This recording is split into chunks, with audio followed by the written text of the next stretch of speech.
Buongiorno, l'editore mi ha chiesto un video di 3-4 minuti da mettere nel sito, dopo lo pubblicherò anche su YouTube. Sono appena uscita dalla chiesa di Sant'Agnese, stamattina a scuola entro più tardi, quindi stavo pensando di andare a Piazza Grande, a Montepulciano, per girare questo video, dove parlo appunto del libro che è stato pubblicato, Cantico degli Amanti, dalla parte del marito.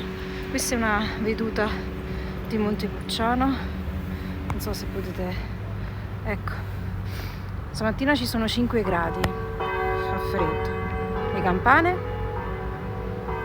fa freddo, fa freddo.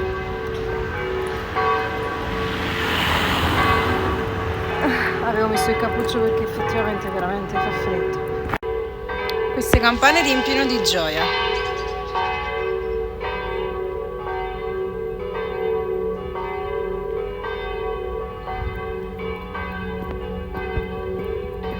È una bella giornata, ma è freddo, molto freddo. Vi faccio vedere.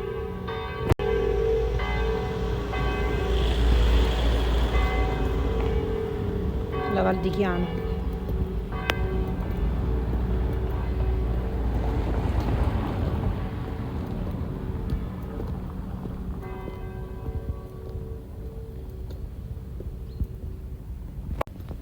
La porta della città.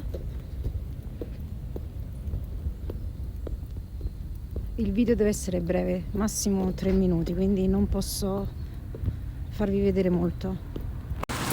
Il libro si chiama Cantico degli Amanti, dalla parte del marito. Sostanzialmente è una rilettura del Cantico dei Cantici e poi ci sono varie sezioni intervallate da poesie di Mario Luzzi ed altri poeti turchi, arabi.